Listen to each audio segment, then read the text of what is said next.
মহান গ্ৰীক দাৰ্শনিক সক্ৰেটিছে কৈছিল, শিক্ষাই ভুল আঁতৰ কৰি সত্যৰ উদ্ঘাটন কৰে। সঁচাকৈ শিক্ষাই মানুহৰ মনৰ পৰা অজ্ঞান আন্ধাৰবোৰ আঁতৰাই পোহৰ কৰক বুলিয়ে এক সুন্দৰ প্ৰচেষ্টা কৃষ্ণকান্ত সন্দিকৈ ৰাজ্যিক মুক্ত বিশ্ববিদ্যালয়খনৰ। এই বিশ্ববিদ্যালয়খনৰ প্ৰসাৰ দিনক দিনে কিমান বাঢ়িছে সেই কথাটো আপোনালোকে ভাবিলেই আচৰিত হ'ব। এতিয়া আমি আপোনালোকক এনেকুৱা এখন ঠাইলৈ লৈ যাম য'ত শিক্ষাৰ কথাটো ভাবিবই নোৱাৰি, কিন্তু এই অসম্ভৱ কামকো সম্ভৱ কৰি তুলিছে কৃষ্ণকান্ত সন্দিকৈ ৰাজ্যিক মুক্ত বিশ্ববিদ্যালয়খনে। আহকচোন চাওঁ এই দুখৰনো কি ঠাই।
মই এই মুহূৰ্তত উপস্থিত আছোঁ গুৱাহাটী কেন্দ্ৰীয় কাৰাগাৰৰ ভিতৰত। হয়,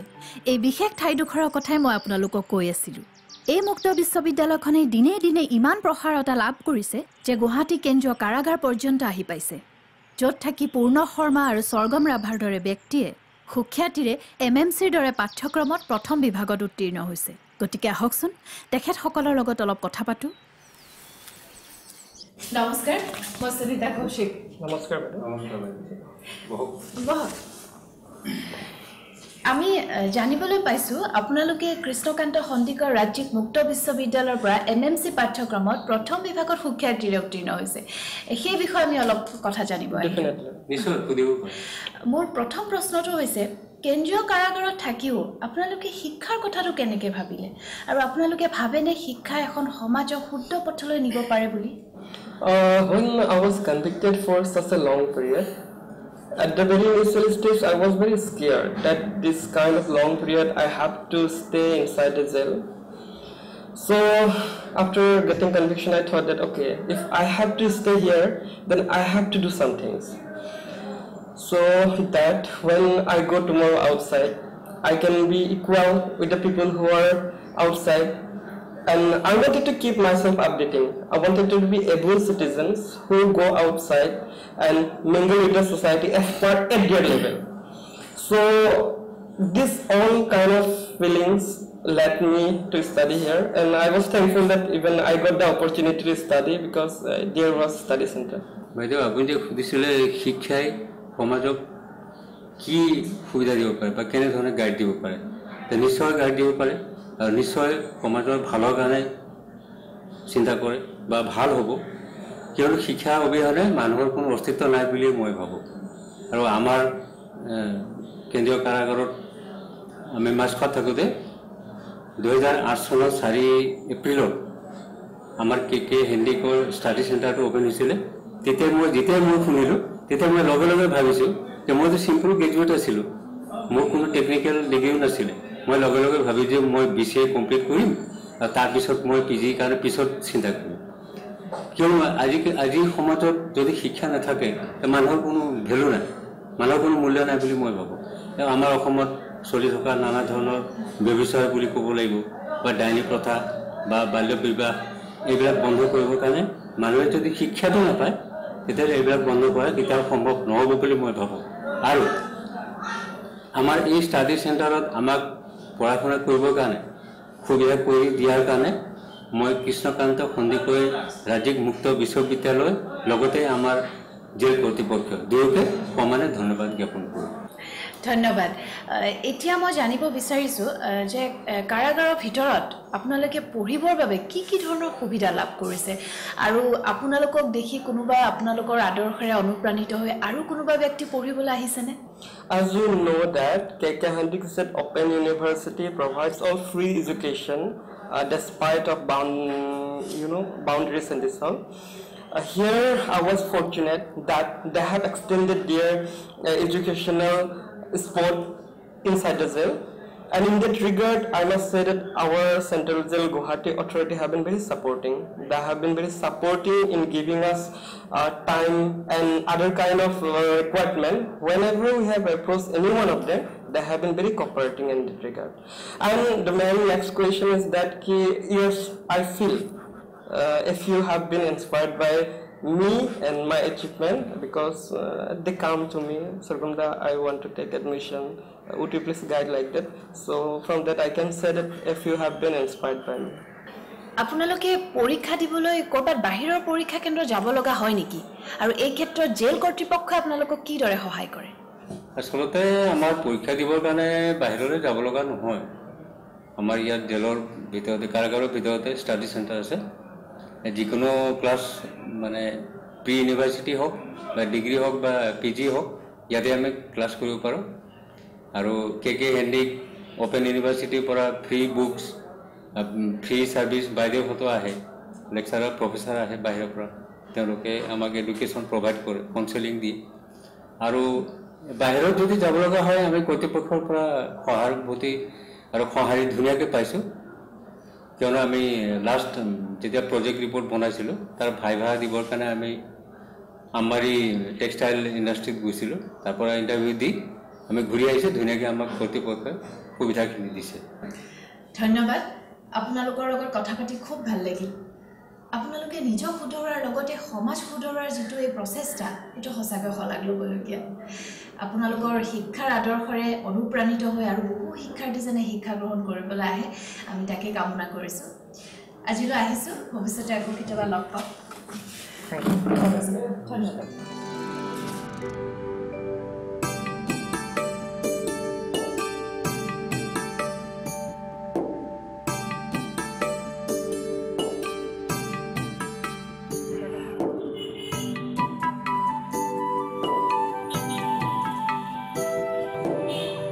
অসম্ভৱ বুলি পৃথিৱীত কোনো কথাই নাই মানুহে চেষ্টা আৰু অধ্যাৱসায়ৰ ফলত অসম্ভৱকো সম্ভৱ কৰি তুলিব পাৰে তেনে এটি সৰু নিদৰ্শন পূৰ্ণ শৰ্মা আৰু স্বৰ্গম ৰাভা ঠিক তেনেকৈ মংগলদৈ জিলা কাৰাগাৰতো আৰু এজন শিক্ষাৰ্থী আছে যাৰ নাম হৈছে অৰূপ জ্যোতি ডেকা তেওঁ 2017 চনত কৃষ্ণকান্ত সন্দিকৈ ৰাজ্যিক মুক্ত বিশ্ববিদ্যালয়ে অনুষ্ঠিত কৰা বিপিপি প্ৰথম বৰ্ষৰ পৰীক্ষাত অসমৰ সমূহ কাৰাগাৰৰ ভিতৰতে সৰ্বোচ্চ নম্বৰ লাভ কৰি উত্তীৰ্ণ হৈছে আহকচোন তেখেতৰ সৈতে অলপ কথা পাতো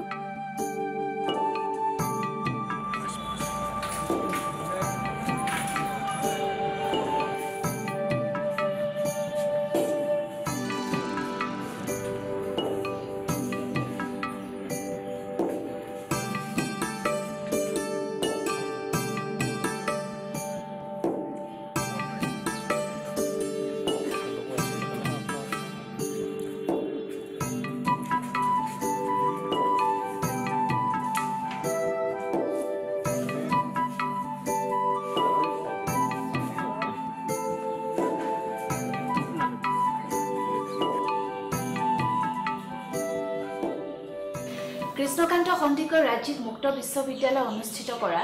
2017 চনৰ বিপিপি প্ৰথম বৰ্ষৰ পৰীক্ষাত আপুনি সৰ্বোচ্চ নম্বৰ পাই উত্তীৰ্ণ হৈছে এই ক্ষেত্ৰত আপোনাৰ অনুভৱ কি এই ক্ষেত্ৰত এতিয়া মোৰ অনুভৱ বুলি ক'ব লাগিলে মই যেন আকাশ চুবলৈ এখোজ আগবাঢ়িছোঁ ঠিক তেনেকুৱাই আৰু এই হিচাপতে মই আমাৰ তেতিয়াৰ কাৰাগাৰ অধীক্ষক মাননীয় জোনদেৱ চৌধুৰী ছাৰৰ নাম ল'ব লাগিব আৰু এতিয়াৰ কাৰাধীক্ষক মাননীয় মনীন্দ্ৰনাথ শৰ্মা ছাৰৰ লগতে বৰ্তমানৰ অধীক্ষক মাননীয় অশোক গোস্বামী ছাৰ লগতে আমাৰ ষ্টাডি চেণ্টাৰটোৰ সঞ্চালক মনোজ কুমাৰ ছাৰ লগতে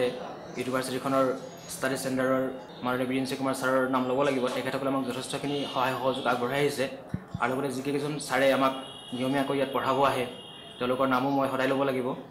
আৰু এই ফলাফলে বা এই অনুভৱে মোক এইটোৱে ক'ব বিচাৰিছে যে মই সপোনৰ দেশলৈ ক্ৰমান্বয়ে অগ্ৰসৰ হৈ আছোঁ হয় হয় উত্তৰ পূৰ্বাঞ্চলৰ একমাত্ৰ আৰু প্ৰথম ৰাজ্যিক মুক্ত বিশ্ববিদ্যালয়ৰ শিক্ষাৰ্থী হিচাপে আপুনি দৰ্শকসকলক বা বৰ্তমানৰ যিসকলে অধ্যয়ন কৰি আছে সেইসকল শিক্ষাৰ্থীক কি পৰামৰ্শ দিব বিচাৰিব? পুনতে মই দৰ্শকসকলক এইটোৱে ক'ব বিচাৰিম যে সাম্প্ৰতিক সময়ত শিক্ষাৰ যি প্ৰয়োজনীয়তা তাৰ ওপৰত ভিত্তি কৰি আমাৰ বিশ্ববিদ্যালয়খনে যি শিক্ষা ব্যৱস্থা গ্ৰহণ কৰিছে সেইটো খুব ইতিবাচক পদক্ষেপ আৰু এই শিক্ষা ব্যৱস্থাত বা শিক্ষাৰ তেওঁলোকৰ যি পাঠ্যসূচী ইয়াত মোকলাই দিছে তাত সকলোৱে নামভৰ্তি কৰি ইয়াত শিক্ষিত হোৱাৰ এটা সুবৰ্ণ সুযোগ যাতে আমি সেই সুবৰ্ণ সুযোগটো আমি কেতিয়াও বিপথে বা বিফলে যাবলৈ নিদিওঁ সেইটো আমি গ্ৰহণ কৰিব লাগে আৰু বাহিৰৰ বা দৰ্শকসকলক মই এইটোৱে জনাম যে আমাৰ পৰম্পৰাগত শিক্ষা পদ্ধতিতকৈ কৃষ্ণকান্ত সন্দিকৈ ৰাজ্যিক মুক্ত বিশ্ববিদ্যালয়ৰ শিক্ষা ব্যৱস্থাত বহুত কম খৰচত কৰিব পাৰি। তদুপৰি আমাৰ কাৰাগাৰ বা বিভিন্ন হেৰিৰ ক্ষেত্ৰত তেওঁলোকে বিনামূলীয়াকৈ শিক্ষাদান কাৰ্যসূচী ৰূপায়ণ কৰিছে আৰু সেইবিলাকৰ সম্পূৰ্ণ লাভ গ্ৰহণ কৰাটো মই বিচাৰোঁ আৰু শিক্ষাৰ্থীসকলক মই এইটোৱে কওঁ যে শিক্ষা ব্যৱস্থাত আমি সম্পূৰ্ণ হাত উজান দি সময়ৰ ক্ষেত্ৰত খোজ মিলাই অগ্ৰসৰ হোৱাটো মই কামনা কৰিম যাতে তেওঁলোকে সোণোৱালী ভৱিষ্যতত খোজ দিবলৈ সক্ষম হয়। ইতিমধ্যে আমি গম পাইছোঁ বৰ্তমান আপুনি DPP পাঠ্যক্ৰম গ্ৰহণ কৰি আছে। এই পাঠ্যক্ৰমটি শেষ কৰাৰ পাছত আৰু আপোনাৰ শিক্ষা গ্ৰহণ কৰাৰ ইচ্ছা আছেনে বা অন্য কিবা বিষয় আপুনি চৰ্চা কৰি ভাল পায়নে? শিক্ষা গ্ৰহণ কৰাৰ ইচ্ছা দুবাৰ আছে তাৰ ক্ষেত্ৰত কিন্তু আমাৰ কাৰাগাৰ কৰ্তৃপক্ষৰ লগতে বিশ্ববিদ্যালয়ৰ সহযোগ সম্পূৰ্ণ কামনা কৰোঁ আৰু এই কোৰ্চটো কমপ্লিট হোৱাৰ পিছত ইতিমধ্যে আমি ফাইনেল ইয়াৰৰ এক্সাম দি দিলোঁ, পৰীক্ষা ভালেই হৈছে। তাৰপিছতে মই BEd এডমিশ্যন ল'ম বুলি ভাবিছোঁ আৰু তাৰপিছতে মাষ্টাৰ ডিগ্ৰী মই পাছ কৰিম ভাবিছোঁ। তাতো আকৌ ফাৰ্ষ্ট ক্লাছ কৰি পাছ কৰাৰ মোৰ এটা সাংঘাতিক ইচ্ছা আছে আৰু আপোনালোকে হয়তো মন কৰিছে যে আমাৰ কাৰাগাৰৰ মজিয়াত আজি প্ৰায় 3 বছৰ ধৰি এখনি ওৱান মেগাজিন প্ৰকাশ হৈ আহিছে আৰু সেইখন মোৰ দ্বাৰাই সম্পাদিত হৈ আহিছে। তাত লিখা মেলা অংকন ডিজাইন গোটেইখিনি ময়ে কৰোঁ আৰু সেইখনো আমাৰ অসম কাৰাগাৰৰ ভিতৰত প্ৰথম হিচাপে প্ৰকাশিত হৈছিলে মঙলদৈ জিলা কাৰাগাৰত আৰু এই ক্ষেত্ৰত মোৰ কাম কৰাৰ যথেষ্টখিনি ইচ্ছা আছে আৰু যদি ভগৱানৰ কৃপাত আপোনালোকৰ আশীৰ্বাদত যদি কেতিয়াবা কাৰাগাৰ জীৱনৰ পৰা মুকলি পাওঁ তেতিয়াহ'লে এই ক্ষেত্ৰত মই কাম কৰি সমাজতে দৃষ্টান্ত হোৱাৰো মোৰ ইচ্ছা আছে।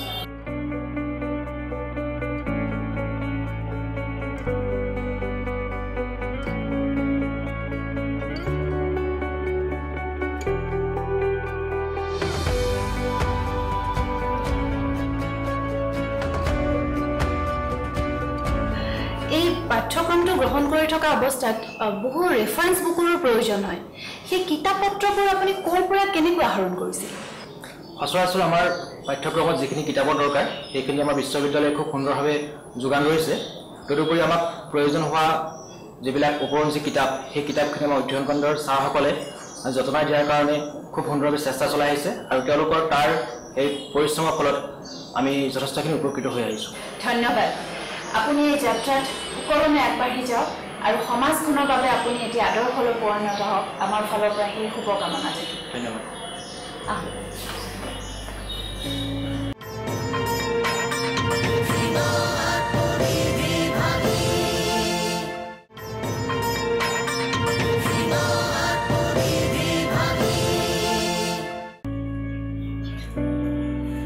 শ্ৰদ্ধাৰ উপাচাৰ্য মহোদয়ৰ সন্মতি সাপেক্ষে কাৰাগাৰৰ ভিতৰত এইসকল শিক্ষাৰ্থীৰ লগত আমি চিনাকি হ'লোঁ, তেখেতসকলৰ মনৰ ভাৱ জানিলোঁ। গতিকে আহক আকৌ এবাৰ আমি উপাচাৰ্য মহোদয়ৰ ওচৰলৈ যাওঁ আৰু এইখন বিশ্ববিদ্যালয়ৰ অন্তৰালত থকা এনেকুৱা বহু কথাই আমি জানিবলৈ চেষ্টা কৰিম আৰু বহু ব্যক্তিৰ লগত চিনাকি হ'ম। গতিকে আহকচোন আকৌ এবাৰ আমি উপাচাৰ্য মহোদয়ৰ ওচৰলৈ যাওঁ।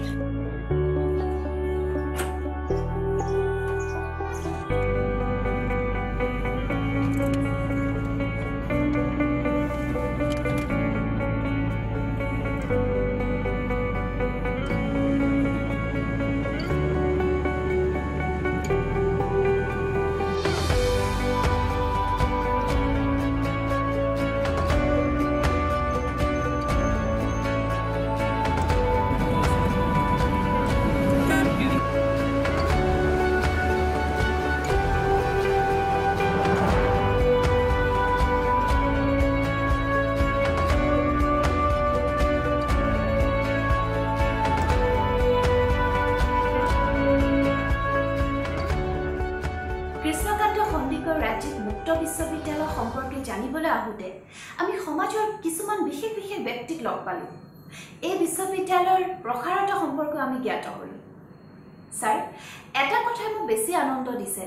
বৰ্তমান সময়ত শিক্ষা সম্পৰ্কে সমাজৰ বহু শতাংশ লোক সতৰ্ক হৈছে। উত্তৰ পূব ভাৰতত এনেকুৱা ধৰণৰ বিশ্ববিদ্যালয় প্ৰতিষ্ঠাৰ জৰিয়তে শিক্ষাৰ হাৰ যে বাঢ়িব সেই কথা প্ৰায় নিশ্চিত হয় বিশ্ববিদ্যালয় এখন সামাজিক প্ৰতিষ্ঠান এই বিশ্ববিদ্যালয়খনৰ মাননীয় উপাচাৰ্য হিচাপে আপুনি কেনে ধৰণৰ পদক্ষেপ হাতত লৈছে যাতে বিশ্ববিদ্যালয়খন ৰাইজৰ প্ৰতিষ্ঠান হিচাপে পৰিগণিত হয় হয় আপুনি ঠিকেই কৈছে আসলতে ভাৰতবৰ্ষৰ আন ঠাইৰ লগত অসমৰ শিক্ষাৰ ছবিখন বেলেগ অসমৰ ৯৯%তকৈ অধিক শিক্ষানুষ্ঠান ৰাইজে স্থাপন কৰা ১%তকৈ কম শিক্ষানুষ্ঠানহে চৰকাৰে স্থাপন কৰা গতিকে বাস্তৱিকতে অসমৰ শিক্ষাৰ ইতিহাস ৰাইজৰ ইতিহাস চৰকাৰৰ ইতিহাস নহয় গতিকে আমাৰ বিশ্ববিদ্যালয়তে আন্তৰিকতাৰে বিশ্বাস কৰে যে এখন বিশ্ববিদ্যালয় বা মহাবিদ্যালয় ই সঁচা অৰ্থত সামাজিক অনুষ্ঠান বা ছ'চিয়েল ইনষ্টিটিউশ্যন হিচাপে গণ্য কৰিব লাগে আমি এই দৰ্শন লৈ আগবাঢ়িছোঁ আপোনালোকে শুনি সুখী হ'ব যে ২০১৫ চনৰ পৰা আমাৰ যিটো প্ৰতিষ্ঠা দিৱস পালন কৰা হয় ১১ ডিচেম্বৰত আমি কে হেনৰিক নেশ্যনেল এৱাৰ্ড আমি এইটো আমি ব্যৱস্থা কৰিছোঁ য'ত ৫ লাখ টকাৰ এটা নগদ ধন থাকে এখন প্ৰশস্তি পত্ৰ থাকে ২০১৫ চনত আমি এই এৱাৰ্ডটো দিছিলোঁ বা আমি এই বঁটাটো দিছিলোঁ অসম গৌৰৱ মহাকাশ বিজ্ঞানী ডক্টৰ জিতেন্দ্ৰনাথ গোস্বামী ডাঙৰীয়াক আমি ১৬ চনত এই বঁটাটো দিলোঁ এগৰাকী বিশিষ্ট দাৰ্শনিক শিক্ষাবিদ অধ্যাপক মীনালমিৰি দেৱক আৰু যোৱা বছৰ আমি ১৭ চনত এই বঁটাটো দিলোঁ আন এগৰাকী অসমৰ বিশিষ্ট ব্যক্তি প্ৰাক্তন মুখ্য নিৰ্বাচনী আয়ুক্ত হৰিশংকৰ ব্ৰহ্ম ডাঙৰীয়া ঠিক তেনেদৰে আপোনালোক শুনি এটা কথা ভাল পাব যে সমাজৰ যি ক্ষেত্ৰত মানুহে নিৰবিচ্ছিন্নভাৱে নীৰৱে কাম কৰি থাকে তেওঁলোকক কামত অনুপ্ৰেৰণা যোগাবৰ কাৰণে আমি সেই চনৰ পৰাই কে হেনৰিক নেশ্যনেল ফেলোশ্বিপৰ ব্যৱস্থা কৰিলোঁ এই ফেলোশ্বিপ ২ বছৰৰ কাৰণে দিয়া হয় তাত ১২ লাখ টকা থাকে আৰু প্ৰথম বছৰ ২০১৫ চনত আন্তঃৰাষ্ট্ৰীয় খ্যাতিসম্পন্ন বোলছবি নিৰ্মাতা জাহ্নু বৰুৱাক আমি ফেলোশ্বিপ দিছিলোঁ আৰু যোৱাবাৰ ১৭ চনত এই ফেলোশ্বিপ দিছোঁ এগৰাকী ছোৱালী যাৰ জীৱনটো এখন হুইল চেয়াৰত আবদ্ধ থাকে নবীন লেখিকা শৰ্মিষ্ঠা প্ৰীতম খোজকাঢ়িব নোৱাৰে অলংতৈ জীৱন আমি তেওঁক এয়া ফেলোশ্বিপ দিছোঁ আৰু আমাৰ ওচৰৰ অৰুণাচলৰ যিয়ে বিশ্ব ইতিহাস কৰিছে ৭ দিনত এভাৰেষ্ট দুবাৰকৈ বগাই আনচু জাংচেনপা তেওঁক আমি ফেলোশ্বিপ দিছোঁ গতিকে এনেকুৱা কথা বতৰাবিলাকে আমাৰ বিশ্ববিদ্যালয়খনক সমাজৰ সৈতে সেতু বন্ধনৰ কাৰণে সহায় কৰিছে বুলি ভাবোঁ ইয়াৰ উপৰিও যিগৰাকী মহান ব্যক্তি কৃষ্ণকান্ত সন্দিগড় নামত এই বিশ্ববিদ্যালয় প্ৰতিষ্ঠা হৈছে তেখেতৰ জন্মদিন ২০ জুলাই এই ২০ জুলাইত আমি আন্তঃৰাষ্ট্ৰীয় খ্যাতিসম্পন্ন বা বিশ্বজনীন এগৰাকী ব্যক্তিক নিমন্ত্ৰণ কৰি আনো আমাৰ নতুন প্ৰজন্মই যাতে পৃথিৱীৰ বিভিন্ন ঠাইত কাম কৰা মানুহৰ সুবাসৰ পৰা তেওঁলোক যাতে আঁতৰি থাকিব লগা নহয় ২০১৫ চনত ২০ জুলাইত নিমন্ত্ৰণ কৰি আনিছিলোঁ শান্তিৰ নবেল বঁটা পোৱা কৈলাশ সত্যাৰ্থী ডাঙৰীয়াক কৈলাশ সত্যাৰ্থীৰ উপস্থিতিয়ে কৈলাশ সত্যাৰ্থীৰ পদাৰ্পণে আমাৰ বিশ্ববিদ্যালয়ক সমাজত এক সুকীয়া স্থান দিছে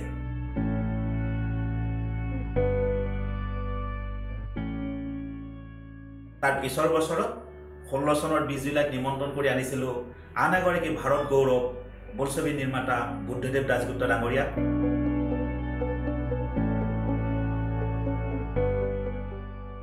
বুদ্ধদেৱ দাসগুপ্তৰ ভাষণে গুৱাহাটীবাসীক সেইদিনা মুহি গৈছে এই কথাবিলাকে আমাক যথেষ্ট আনন্দ দিয়ে আৰু যোৱাবেলি আমাৰ অসমৰ এগৰাকী বিশিষ্ট সাহিত্যিক লিখক ডক্টৰ নগেন শইকীয়া ডাঙৰীয়াই এই ভাষণ প্ৰদান কৰিছিল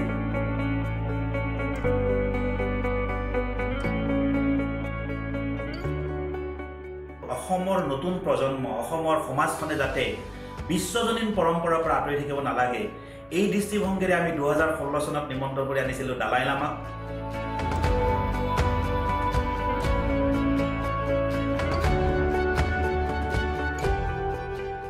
দালাই লামাৰ পদাৰ্পণ দালাই লামাৰ উপস্থিতিয়ে আমাৰ বিশ্ববিদ্যালয়ক তেওঁলোকে বেলেগ এটা স্থানলৈকে লৈ গৈছে ইয়াৰ লগে লগে মই আকৌ কৈছোঁ যে বিশ্ববিদ্যালয়খন সামাজিক প্ৰতিষ্ঠান হিচাপে প্ৰতিষ্ঠা কৰাৰ কাৰণে আমি অপুৰুষাৰ্থ কৰিছোঁ আপোনালোকে শুনি খুব ভাল পাব যে আমি বিশ্ববিদ্যালয় পৰিয়ালৰ ৪ৰ্থ শ্ৰেণীৰ কৰ্মচাৰীজনৰ পৰা উপাচাৰ্যলৈকে সকলোৱে মাহিলী বেতনৰ পৰা এটা অনুদান আগবঢ়ায় এই অনুদানে আমি ২টা মিছন আৰম্ভ কৰিছোঁ APJ Abdul Kalam students welfare mission আৰু Mother Teresa social welfare mission APJ Abdul Kalam student welfare মিছনৰ পৰা যোৱাবেলিৰ পৰা আমি আৰম্ভ কৰিছোঁ কেন্দ্ৰীয় লোকসেৱা আয়োগৰ প্ৰাৰম্ভিক পৰীক্ষাত যি ছোৱালীয়ে উত্তীৰ্ণ হ'ব মূল পৰীক্ষাৰ কাৰণে ৫ গৰাকীক আমি ১ লাখ টকাকৈ জলপানি দিছোঁ আৰু এইবেলি তাৰ মাজৰ দুগৰাকীয়ে তেওঁলোক উত্তীৰ্ণ হৈছে সেই আমাৰ অসমৰ ছোৱালীয়ে যে UPSCত যে উত্তীৰ্ণ হৈছে আমাৰ জলপানী লৈ ই আমাৰ কাৰণে অহংকাৰৰ বিষয় অহাবেলিৰ পৰা আমি এই মিছনৰ জৰিয়তে APSCৰ যি ছোৱালীয়ে প্ৰিলিমিনাৰী পৰীক্ষাত বা প্ৰাৰম্ভিক পৰীক্ষাত উত্তীৰ্ণ হ'ব তেনেকুৱা অনুসূচিত জাতি অনুসূচিত জনজাতি আৰু চাহ জনগোষ্ঠীৰ ছোৱালী 5 জনীক আমি 50,000 টকাৰ এটা জলপানী দিয়াৰ সিদ্ধান্ত গ্ৰহণ কৰিছোঁ আৰু যেটো mother Teresa social welfare mission এই মিছনৰ জৰিয়তে আমি দুখন জনজাতীয় গাঁও লালন পালনৰ দায়িত্ব লৈছোঁ বা আমি এডপ্ট কৰিবলৈ লৈছোঁ তাত প্ৰাথমিক কাম আৰম্ভ হৈছে এই ধৰণৰ সামাজিক কামবিলাকে মই ভাবিছোঁ বিশ্ববিদ্যালয়খনক এক বেলেগ মাত্ৰা প্ৰদান কৰিছে সঁচাকৈ স্যাৰ জানি খুবেই ভাল লাগিল আপোনালোকৰ বিশ্ববিদ্যালয়খনে সামাজিক দিশতো উল্লেখযোগ্য ভূমিকা পালন কৰিছে স্যাৰ আমাৰ শেষৰটো প্ৰশ্ন সমাজৰ পিছপৰা লোকসকলৰ উচ্চ শিক্ষাৰ বাবে এই বিশ্ববিদ্যালয়খনে কিবা বিশেষ ভূমিকা পালন কৰিছে নেকি চাওক কৃষ্ণকান্ত সন্দিকৈ ৰাজ্যিক মুক্ত বিশ্ববিদ্যালয় দিছ ইজ পিপুলছ ইউনিভাৰ্চিটি ৰাইজৰ বিশ্ববিদ্যালয় এখন মোৰ বিশ্ববিদ্যালয় নহয় গতিকে আমি সমাজৰ যিসকল আৰ্থিকভাৱে অসচ্ছল যাৰ আৰ্থিক সচ্ছলতা নাই তেওঁলোকক যাতে পঢ়াৰ পৰা আঁতৰি থাকিব লগা নহয় সেইকাৰণে তেওঁলোকক আমি বিনামূলীয়াকৈ পঢ়াৰ ব্যৱস্থা কৰিছোঁ আপোনালোকৰ লগত মই আজি আমাৰ বিশ্ববিদ্যালয় সন্দৰ্ভত ভালেমান মত বিনিময় কৰিলোঁ বাকি ৰাইজলৈকে বতৰাটো কেনেকৈ লৈ যায় এইটো আপোনালোকৰ কথা মই মনে প্ৰাণে বিশ্বাস কৰোঁ শিক্ষা এনে এবিধ আহিলা যে এছাম পুৰুষক আন এছাম পুৰুষলৈ এটা যুগক আন এটা যুগলৈ এটা সভ্যতাক আন এটা সভ্যতালৈ আগবঢ়াই লৈ যায় গতিকে মই আশা কৰোঁ উচ্চ শিক্ষাৰ পোহৰৰ পৰা যেন কোনো বঞ্চিত নহয় যিসকলে বৈবাহিক সূত্ৰে উচ্চ শিক্ষাৰ পৰা বঞ্চিত হৈছিল যিসকলে পৰিয়ালৰ দায়িত্ব ল'বৰ কাৰণে চাকৰি বাকৰিলৈ গৈছিল যি কৃষি কৰ্মত জড়িত হৈছে যিয়ে খনিকৰ ভুলৰ কাৰণে সুউচ্চ দেৱালৰ মাজত কাৰাগাৰত বন্দী হৈ আছে যিয়ে গাড়ী চলাইছে যিয়ে অটো চলাইছে সকলোৰে কাৰণে আমাৰ দুৱাৰ মুকলি হৈ আছে একবিংশ শতিকাটো জ্ঞানৰ বিস্ফোৰণৰ যুগ সকলোৱে আমি উচ্চ শিক্ষাৰ পোহৰেৰে আলোকিত হ'ব লাগিব আমি আমাৰ নিজৰ জীৱনটোক মহিয়ান কৰি তুলিব লাগিব সমাজখনক আমি মহিয়ান কৰি তুলিব লাগিব আহক আমি এক নতুন আশালৈ এখন সেউজ পৃথিৱীলৈ আগবাঢ়ো এখন আশাৰ পৃথিৱীলৈ আগবাঢ়ো উচ্চ শিক্ষাৰ দ্বাৰা আমি সকলোৱে আগবাঢ়ি যাওঁ ইমানখিনি সময় আপুনি বিশ্ববিদ্যালয়খনৰ বিষয়ে আমাক ভালেখিনি তথ্য জনালে তাৰ বাবে আপোনাক বিশেষভাৱে ধন্যবাদ জনাইছোঁ আৰু আপোনাৰ এই মূল্যৱান সময়কনো আমাক দিলে পৰৱৰ্তী সময়ত আকৌ আমি আপোনাৰ ওচৰত চাপিম এই বিশ্ববিদ্যালয়খনৰ বিষয়ে অধিক কথা জানিবলৈ আজিলৈ আহিছোঁ ধন্যবাদ